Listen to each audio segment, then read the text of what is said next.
नमस्कार साथियों आज मैं मैथ के पहले टॉपिक से स्टार्ट कर रहा हूँ। कंप्लीट कोर्स मैं पूरा करूँगा साथियों। सबसे पहले साथियों मैं मेंसुरेशन टू डायमेंशनल को इसीलिए लिया है क्योंकि अक्सर लोग मेंसुरेशन की जो फार्मूले होते हैं उन्हें भूल जाया करते हैं।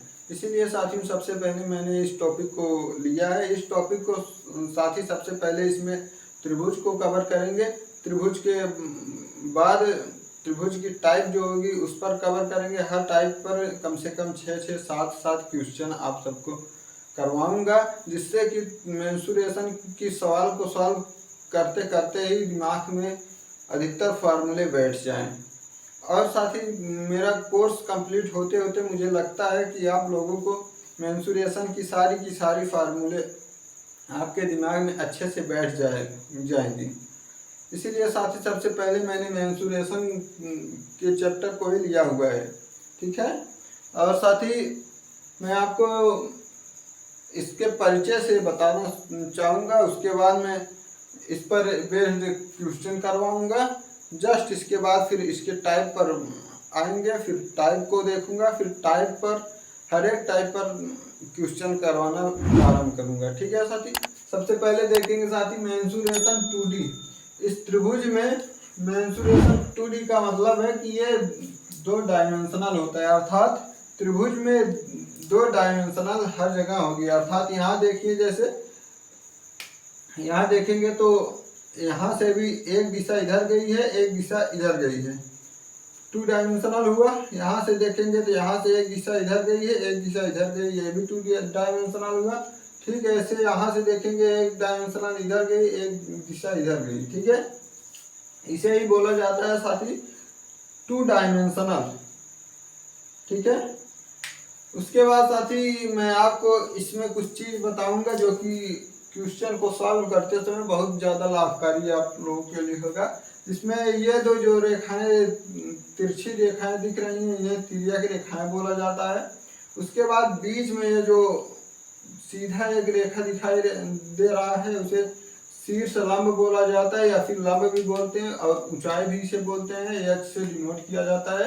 इसे शीर्ष लंब साथियों इसलिए बोला जाता है क्योंकि त्रिभुज जो होता है, त्रिभुज का सबसे बड़ा ऊपर त्रिभुज की चोटी होती है, चोटी का दूसरा नाम शीर्ष भी होता है। इसीलिए ये जो लंब होती है शीर्ष से होकर आती है, फिर आधार पर लगती है, इसीलिए इसे शीर्ष लंब कहा जाता है। इसमें क्वेश्चन में आता है कि शीर्ष लंब की ऊंचाई ज्ञात कीजिए, या फिर ऊंचाई ज्ञात कीजिए, या फिर शीर्ष दूरी ज्ञात कीजिए। तो शीर्ष दूरी का मतलब हो गया शीर्ष से नीचे तक ज्ञात करना। और साथ ही ये नीचे का बेस है, आधार है, ये रेखा जो है आधार की रेखा है, ठीक है। बाकी इसमें जो है बीच में 90 डिग्री का कोण बनता है, और एक त्रिभुज में जो बनता है वो तीनों त्रिभुज में 180 डिग्री का कोण बनता है, ठीक है साथी। अब साथी इसके फार्मूला को बता रहा हूँ, इसके बाद इस पर पहले 1-2 क्वेश्चन करते हैं, उसके बाद इसके टाइप पर चलते हैं। जो 3-4 टाइप है, पहले टाइप से उठाएंगे और हर एक टाइप पर 6-7 क्वेश्चन करेंगे। तो इस पर बेस्ड फार्मूला देखेंगे साथी। एक त्रिभुज की परिमाप पेरीमीटर की बात है तो त्रिभुज की परिमाप का मतलब किसी भी त्रिभुज या फिर चतुर्भुज हो, अगर आपको पेरीमीटर अर्थात परिमाप पूछा जाता है तो आप त्रिभुज के हर भुजा को काउंट कर लेंगे, गिन लेंगे, वही त्रिभुज का परिमाप होता है। इस त्रिभुज में 3 भुजा है, पहला ए, दूसरा बी, तीसरा सी। तो ए प्लस बी प्लस सी यही इसकी पेरीमीटर अर्थात त्रिभुज का परिमाप है, जिसमें दिया गया है त्रिभुज का परिमाप ए प्लस बी प्लस सी। और त्रिभुज की क्षेत्रफल की बात की जाए तो त्रिभुज का क्षेत्रफल होता है 1/2 आधार गुना में ऊंचाई, ठीक है। 1/2 आधार गुना में ऊंचाई, यहाँ पर आधार है, यहाँ ऊंचाई है, ठीक है। देखें 1/2 इसलिए लिखा गया है क्योंकि पूरा त्रिभुज एक है, जिसमें से एक बीच में पार्ट हो गया, जिससे कि एक पार्ट ये हो गया, एक पार्ट ये हो गया, अर्थात एक में से बटे में 2 है, ठीक है। इसलिए 1/2 आधार गुणा में ऊंचाई लिखा गया, ठीक है। ये त्रिभुज का क्षेत्रफल है। अब इस पर बेस्ड कुछ क्वेश्चन इंपॉर्टेंट देखते हैं, उसके बाद इसके टाइप पर चलते हैं। इसमें लिखा है एक त्रिभुज की भुजाओं का अनुपात 1/4 अनुपात 1/6 अनुपात 1/9 है। यदि इनका परिमाप 171 सेंटीमीटर है तो इसमें लंबी भुजा की लंबाई क्या है। इसमें पूछ रहा है कि लंबी भुजा की लंबाई क्या है। 3 भुजा दे दिया है, 1/4 1/6 1/9। सबसे लंबी भुजा कौन सी है उसे ज्ञात करना है। ठीक है, तो इसमें सबसे पहले इसका परिमाप दे दिया है 171 सेंटीमीटर। परिमाप जो दिया है 171 सेंटीमीटर दिया है। ठीक है, सबसे पहले जब भी ऐसे एक बटे में क्वेश्चन दिया रहता है तो इसे सबसे पहले बटे से सिंपल तरीके का बना लेते हैं। जैसे 1/4 है तो इसे सिंपल में कितना लिखेंगे अंकों में। इसके लिए सबसे पहले इन्हें ठीक ऐसे एज इट इज उतार लेंगे। 1/4 अनुपात 1/6 अनुपात 1/9। ठीक है, फ्रैक्शन में जो है इसे सिंपल बनाने के लिए क्या करेंगे, नीचे का जो हर है तीनों का इसका एलसीएम लेंगे। एलसीएम लेने के लिए एक ऐसी संख्या ढूंढनी होती है जो तीनों से कटे और सबसे छोटी संख्या हो। इसके लिए अगर मैं सबसे बड़ी संख्या से यहाँ से इसका पहाड़ा पढ़ता हूँ, 9 चौक 36 आता है। 36 कट जाएगा, 6 से 4 9 36 कट जाएगा, अर्थात इसका जो एलसीएम है वो 36 है। तो इसके एलसीएम से ही तीनों में ऐसे मल्टीप्लाई कर देंगे, गुना में 36 गुना में 36 गुना में 36। साथियों, अगर कोई भी अंक तीनों में एक साथ है, या तो हर में या फिर अंश में या फिर सीधे मल्टीप्लाई किया जाता है या फिर जोड़ा जाता है या फिर घटाया जाता है, तो उनमें कोई अंतर नहीं होता है। किसी एक में गुणा किया जाएगा तो अंतर होगा, लेकिन तीनों में एक साथ करेंगे तो नहीं होगा। ठीक है, तो इसमें देखेंगे, इसे काटेंगे तो 4 9 36 आएगा, 6 छक्के 36 आएगा, 9 चौके 36 आएगा। ठीक है, यहाँ रेशियो जो आया है वो 9:6:4 आया है। ठीक है, तो ये जो अनुपात दिया है ये भुजाओं का अनुपात है, त्रिभुज के तीनों भुजाओं का अनुपात है। अगर साथी इन तीनों भुजाओं को मैं ऐसे यक्ष मानकर जोड़ लूं तो क्या तीनों भुजाओं का योग परिमाप कहलाता है त्रिभुज का। त्रिभुज का परिमाप बराबर होता है तीनों भुजाओं का योग कर लेना। तो यहाँ तीनों भुजा दिया गया है, इसको अगर मैं तीनों भुजाओं को यक्ष मान लेता हूँ। ठीक है, तो यहाँ पर अगर एक परिमाप 171 सेंटीमीटर दिया है और इन तीनों भुजाओं को जोड़ दूं तो ये भी एक परिमाप बन जाएगा इसी त्रिभुज का, और इसी त्रिभुज का दिया भी है। तो दोनों को इक्वल करके देखते हैं। 9 6 15 4 19 19 एक्स हुआ, 19 एक्स इक्वल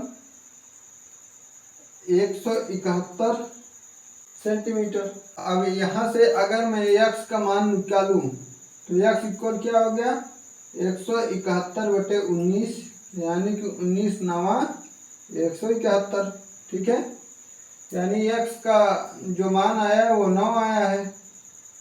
अगर एक्स का मान 9 आया है तो इसमें पूछी क्या है, इसमें पूछा है इसमें इस त्रिभुज में सबसे लंबी भुजा की लंबाई क्या है, मतलब भुजा इस त्रिभुज में सबसे लंबी भुजा कौन सी है।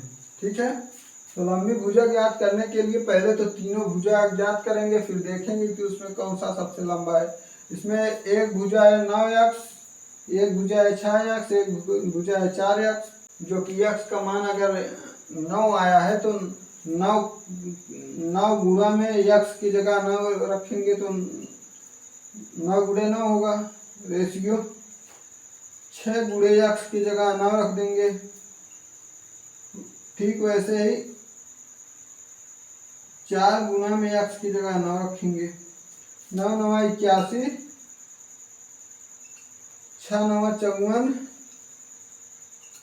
4 9 36। सबसे बड़ी भुजा कौन सी की पूछा है तो सबसे बड़ी भुजा इन तीनों रेशियो में 81 ही है, सबसे लंबी भुजा 81 है, जो कि हमारा राइट आंसर है। ठीक है, इसमें सबसे लंबी भुजा पूछी था, तो सबसे लंबी भुजा जो है 81, इसमें दूसरा 54 है, तीसरा 36 जो कि छोटी है, सबसे लंबी भुजा 81 है।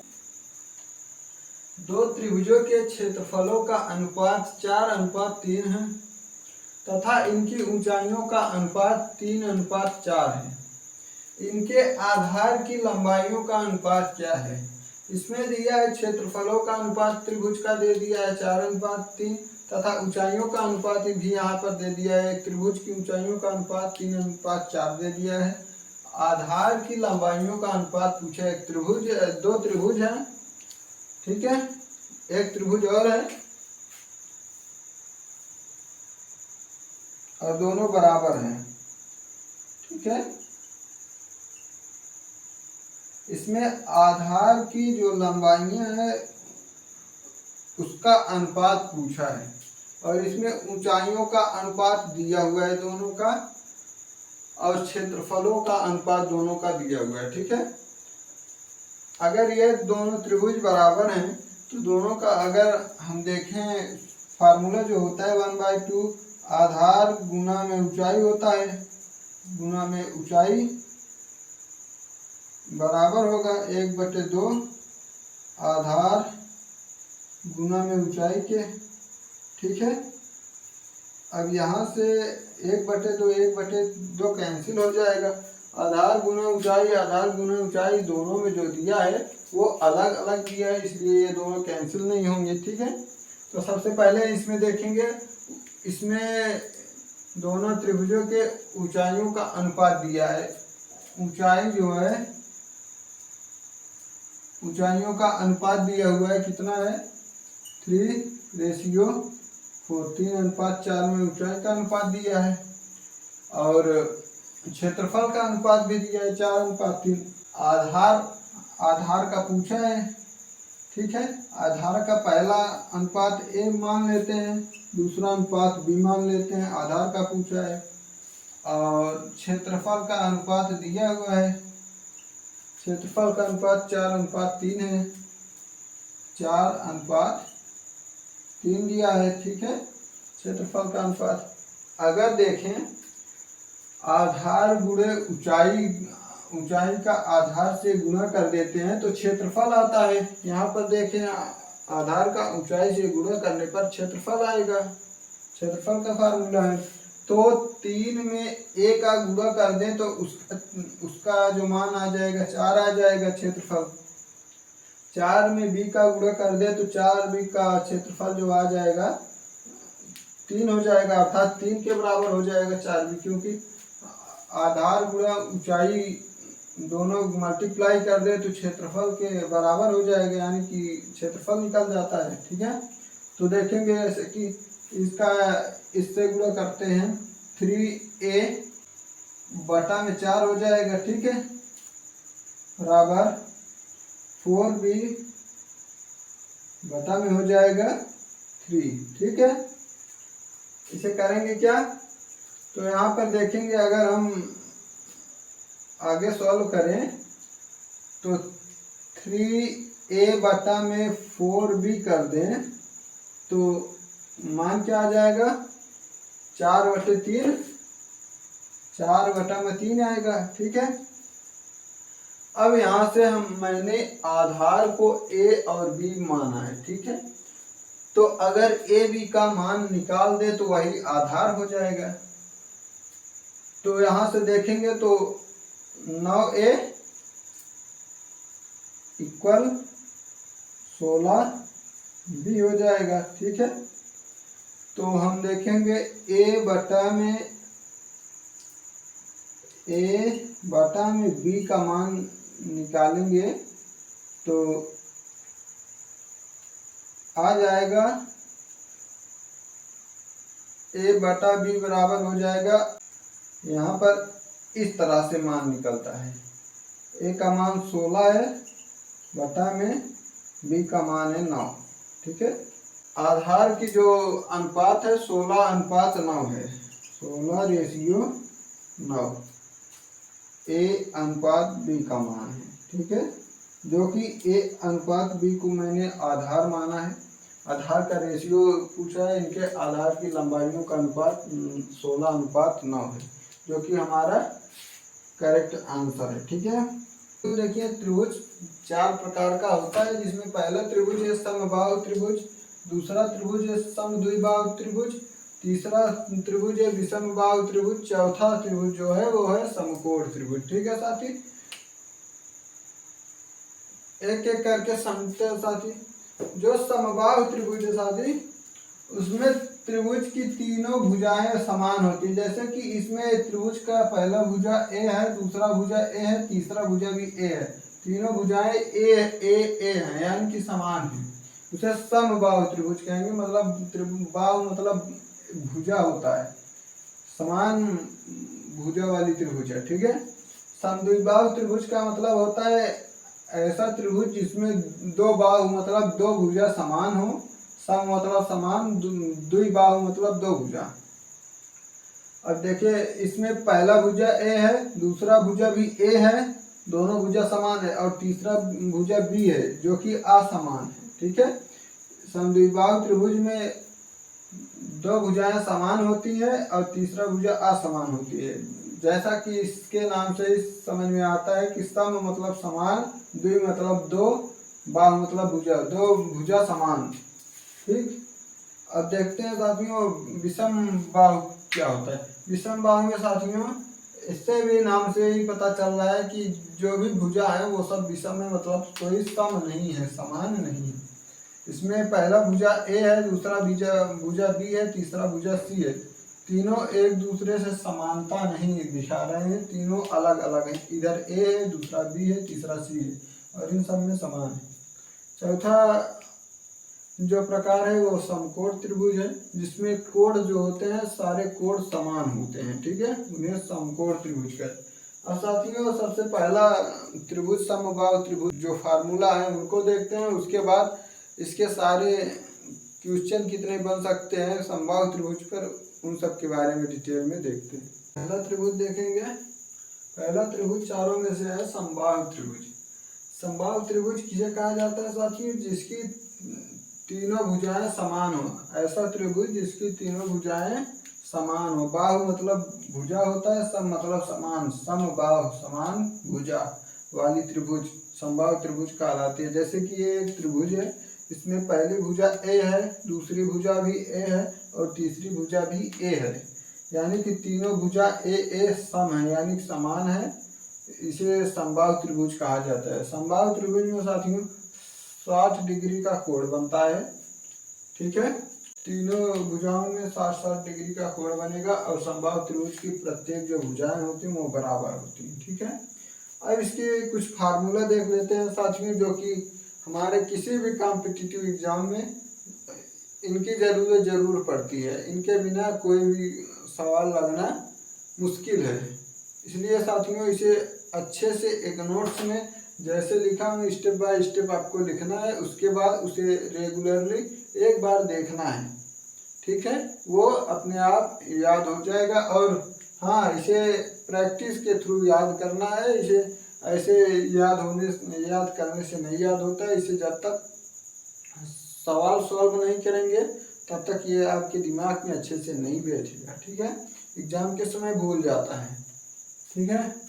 तो देखते हैं इसमें प्रत्येक भुजा जो होता है समबाहु त्रिभुज का वो बराबर होता है, और समबाहु त्रिभुज में प्रत्येक कोण जो बनता है वो 60 डिग्री का कोण बनता है। ये तीनों कोण जो है 60 डिग्री का बनता है, ठीक है, और भुजा समान होता है।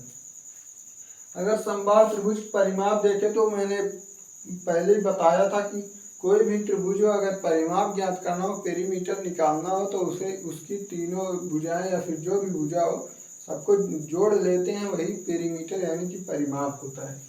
अब समबाहु त्रिभुज का परिमाप में 3 भुजाएं हैं समबाहु त्रिभुज में, तो तीनों भुजाओं को जोड़ लिया गया है, बस 3 गुणे भुजा कर दिया गया है, यानी कि एक भुजा का गुना 3 से कर दिया गया, यानी 3 भुजा है, 3 भुजा हो गया 3a, ठीक है, यहाँ ए भुजा को दर्शाता है, ठीक है। अब क्षेत्रफल देखेंगे, समबाहु त्रिभुज का क्षेत्रफल होता है √3/4 इंटू भुजा का स्क्वायर, ठीक है। √3/4 इंटू भुजा का स्क्वायर समबाहु त्रिभुज का क्षेत्रफल होता है। समबाहु त्रिभुज की ऊंचाई की बात करें, यहाँ पर समबाहु त्रिभुज की ऊंचाई जो होती है यहाँ से ऐसे शीर्ष लंब पड़ती है, इसी को समबाहु त्रिभुज की ऊंचाई कहा जाता है, ठीक है साथियों। समबाहु त्रिभुज की जो ऊंचाई है वो है √3/2 इंटू ए, यानी कि √3/2 गुणे भुजा, ठीक है। उसके बाद समबाहु त्रिभुज की अंतःवृत्त की त्रिज्या क्या होती है, समबाहु त्रिभुज की अंतःवृत्त की जो त्रिज्या होती है a/2√3 होती है, ठीक है। इसे ध्यान रखने का, समबाहु त्रिभुज की अंतःवृत्त की त्रिज्या a/2√3। अब अंतःवृत्त क्या होता है साथियों, तो यहाँ मैंने पहले से आकृति बनाया हुआ है, एक समबाहु त्रिभुज बनाया है, इसमें बोल रहा है अंतःवृत्त की त्रिज्या, मतलब समबाहु त्रिभुज के अंदर जो एक वृत्त बनेगी, बड़ी से बड़ी जो अंदर वृत्त बन सकती है समबाहु त्रिभुज की, उसकी त्रिज्या की बात की गई है। तो a/2√3 अर्थात भुजा/2√3 होता है, ठीक है, समबाहु त्रिभुज की अंतःवृत्त की त्रिज्या। अब आते हैं समबाहु त्रिभुज की बाह्यवृत्त की त्रिज्या। जस्ट वैसे जैसे कि समबाहु त्रिभुज के अंदर एक वृत्त बना था तो उसे अंतःवृत्त बोल दिया गया, ऐसे समबाहु त्रिभुज के बाहर जो एक वृत्त बना हुआ है उसे समबाहु त्रिभुज की बाह्यवृत्त की त्रिज्या कहा जाता है। बाह्यवृत्त की त्रिज्या, समबाहु त्रिभुज की बाह्यवृत्त की त्रिज्या जो होती है वो भुजा/√3 होती है, ठीक है। इसे याद रखना है, समबाहु त्रिभुज की बाह्यवृत्त की त्रिज्या जो होगी वो भुजा/√3 यानी a/√3, ठीक। कहीं कहीं पूछ लिया जाता है समबाहु त्रिभुज की त्रिज्या, समबाहु त्रिभुज में बाह्यवृत्त की त्रिज्या तथा परिवृत्त बाह्यवृत्त और परिवृत्त को एक ही कहा जाता है, बाह्यवृत्त कहे चाहे परिवृत्त, ठीक है। इसमें कभी कभी पूछ लिया जाता है कि परिवृत्त तथा अंतःवृत्त की अनुपात क्या है समबाहु त्रिभुज की, तो इसमें डायरेक्ट ऐसे ही क्वेश्चन पूछ लेगा कि समबाहु त्रिभुज की परिवृत्त तथा अंतःवृत्त के अनुपात क्या है। तो समबाहु त्रिभुज की परिवृत्त तथा अंतःवृत्त की अनुपात जो होती है वो फिक्स होती है 2:1 यानी 2:1 के अनुपात में होती है। अगर इसमें आप अनुपात सॉल्व करेंगे तो इसमें देखेंगे परिवृत्त की त्रिज्या तथा अंतःवृत्त की त्रिज्या रखेंगे, परिवृत्त की त्रिज्या a/√3 तथा अंतःवृत्त की त्रिज्या जो होती है a/2√3 होती है, यानी भुजा/2√3।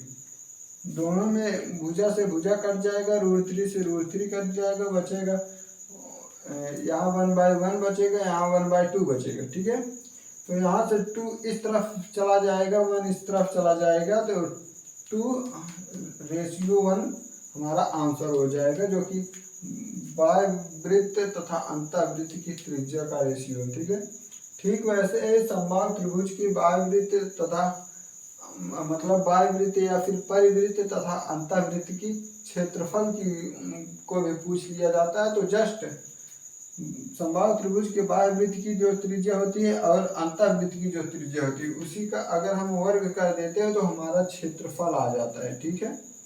तो समबाहु त्रिभुज के परिवृत्त तथा अंतःवृत्त के क्षेत्रफल का अनुपात क्या होगा, तो इसी का वर्ग कर देंगे, 2 दूना 4:1 हो जाएगा परिवृत्त तथा अंतःवृत्त के क्षेत्रफल का अनुपात, ठीक है। ये हमारा समबाहु त्रिभुज है जिसमें से तीनों भुजाएं बराबर होती हैं और तीनों भुजाओं में जो कोण होता है वो 60 डिग्री का बनता है। जो इसकी ऊंचाई दी हुई है ये √3/2 इंटू भुजा दिया हुआ है। ये सारी साथियों आप लोगों को याद करना है और इसे क्वेश्चन को सॉल्व करने के थ्रू याद करने से हमेशा के लिए दिमाग में बैठ जाता है। साथियों अब मैं समबाहु त्रिभुज पर बेस्ड क्वेश्चन जितना हो सकता है मैं कराने का प्रयास करता हूँ, ठीक है। समबाहु त्रिभुज के अंतःवृत्त तथा परिवृत्त की त्रिज्याओं का अनुपात ज्ञात करें। यहाँ अंतःवृत्त तथा परिवृत्त की त्रिज्याओं का अनुपात ज्ञात करने की बात कर रहा हूँ। अभी साथियों मैंने जो पहले फार्मूला बताया हुआ है समबाहु त्रिभुज का, उसके साथ मैंने इसका भी रेशियो बताया है जो कि एक निश्चित रेशियो होता है। फिर भी देख लेते हैं एक बार। अंतःवृत्त को हम स्मॉल आर और परिवृत्त को कैपिटल आर से प्रदर्शित करते हैं, और इनके अनुपात पूछा है तो इसके लिए सबसे पहले अंतःवृत्त की जो मान होता है, अंतःवृत्त की त्रिज्या का मान होता है a/2√3।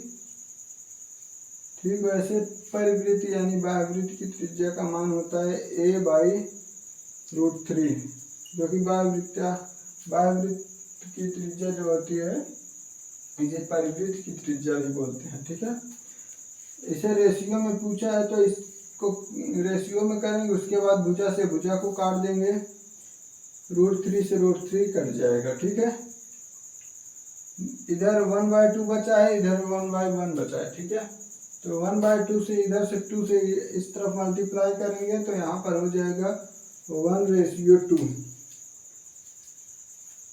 यहाँ पर 1:2 हमारा अंतःवृत्त तथा परिवृत्त की त्रिज्याओं का अनुपात आ जाएगा। ठीक है, अगर साथियों मैं बात करूं थोड़ा सा बढ़ाने को, तो यहाँ पर अगर क्षेत्रफल ऐसे डायरेक्ट पूछ लिया जाए, ठीक है, अगर क्षेत्रफल डायरेक्ट यहाँ पर ऐसे पूछ लिया जाए अंतःवृत्त परिवृत्त की त्रिज्याओं के अनुपात इतना है तो क्षेत्रफल कितना है, तो जस्ट इसका जो त्रिज्याओं का अनुपात है उसे उसी का वर्ग कर देना है तो उसका क्षेत्रफल आ जाएगा। यहाँ 1 का वर्ग करेंगे और रेशियो यहाँ का 2 का वर्ग कर देंगे। ठीक है, यहाँ 1 ही आएगा, रेशियो यहाँ 4 हो जाएगा। ठीक है, यही एक समबाहु त्रिभुज के अंतःवृत्त तथा परिवृत्त की क्षेत्रफल का रेशियो है 1:4। ठीक है, उसके बाद साथियों मैं एक फार्मूला आप सबको बताना चाहूँगा। ठीक है, उसे आप लोगों को ध्यान में रखना है। एक समबाहु त्रिभुज है जैसे कि, ठीक है, एक समबाहु त्रिभुज है, उसके केंद्र बिंदु से जो आंतरिक भुजाएं हैं, ठीक है, पहली भुजा, दूसरी भुजा और तीसरी भुजा, ठीक है, तीनों के H1 या फिर H1, H2, H3, ठीक है, किसी समबाहु त्रिभुज के अंतः केंद्र से तीनों भुजाओं का मान ज्ञात करना है। तो भुजा बराबर सूत्र क्या हो जाएगा, भुजा यानी ए मतलब भुजा, भुजा इक्वल हो जाएगा, ठीक है, समबाहु त्रिभुज का अंतः केंद्र से भुजा ज्ञात करना हो तो फार्मूला हो जाएगा 2/√3 मल्टीप्लाई तीनों भुजाओं का योग, अर्थात H1 plus H2 plus H3। ठीक है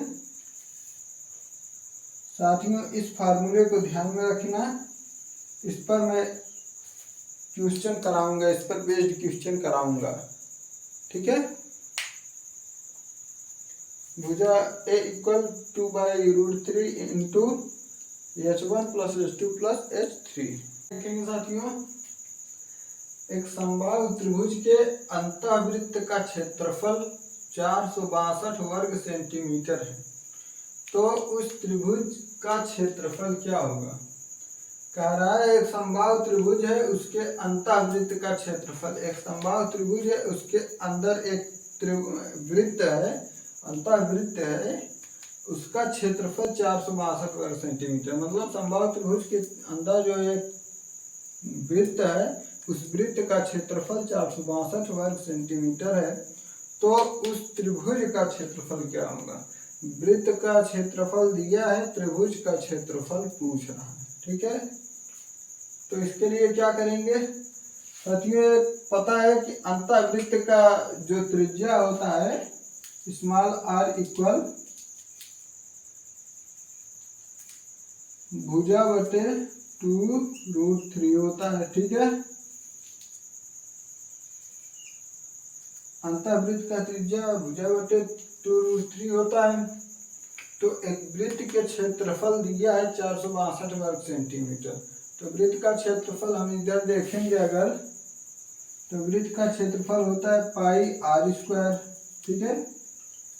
तो आर का मान इतना है तो आर की जगह पर रखेंगे पाई, या पाई का मान 22/7 है तो 22/7 लिखेंगे, मल्टीप्लाई भुजा बटे 2√3 a/2√3 का वर्ग यहाँ लिखेंगे, ठीक है।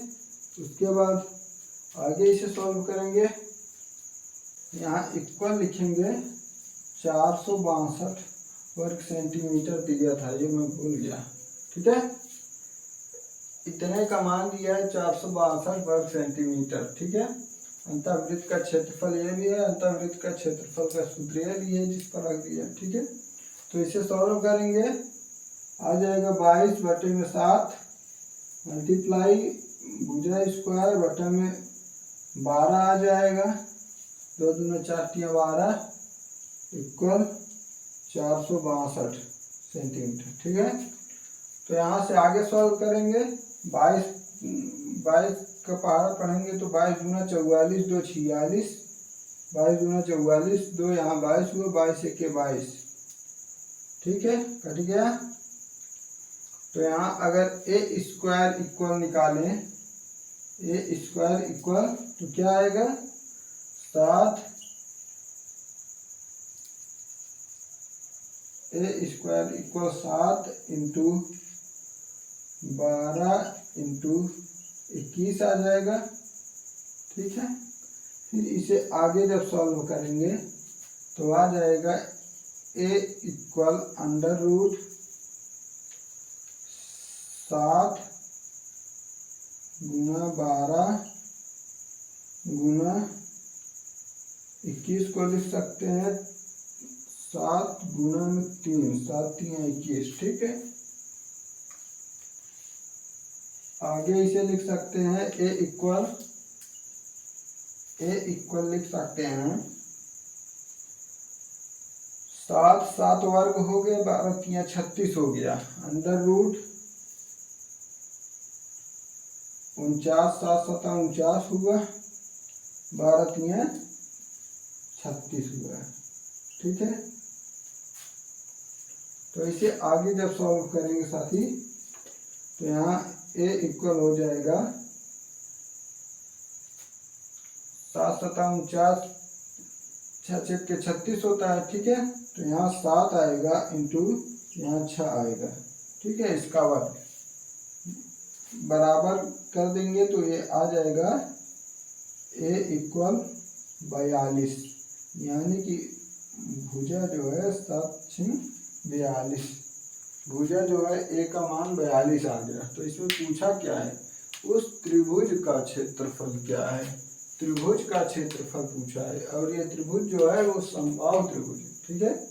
समबाहु त्रिभुज का क्षेत्रफल क्या होता है साथी, समबाहु त्रिभुज का क्षेत्रफल जो होता है, यहाँ सवाल को यहाँ सॉल्व कर देते हैं। समबाहु त्रिभुज का जो क्षेत्रफल होता है वो होता है √3/4 इंटू भुजा स्क्वायर, ठीक है। यहाँ भुजा का मान दिया है 42, तो यहाँ 42 रख देंगे डायरेक्ट, ठीक है। भुजा स्क्वायर की जगह 42 का स्क्वायर यानी 42 गुना में 42, ठीक है। अब यहाँ 2 से काटेंगे, 2 दूना 4 हो जाएगा, 21 दूना 42 हो जाएगा, फिर 2 से काटेंगे 42 को तो 21 आएगा, ठीक है। तो यहाँ हमारा जो क्षेत्रफल आ जाएगा 21 के समय 441 √3, हमारा यही त्रिभुज का जो क्षेत्रफल है, यही क्षेत्रफल है हमारा, यही राइट आंसर है। त्रिभुज का क्षेत्रफल पूछा था, उस त्रिभुज का क्षेत्रफल समबाहु त्रिभुज क्षेत्रफल 441 √3 आया है, 441 √3, ठीक है, हमारा राइट आंसर। बाकी साथियों मैं कल समबाहु त्रिभुज पर एक केवल क्वेश्चन का ही एक पार्ट बनाऊंगा समबाहु त्रिभुज का, जिसमें केवल समबाहु त्रिभुज बेस्ड पूरा क्वेश्चन ही रहेगा। उसके बाद अगली टाइप पर चलेंगे। ठीक है साथी, नमस्कार, धन्यवाद। सब्सक्राइब करें, लाइक करें, शेयर करें।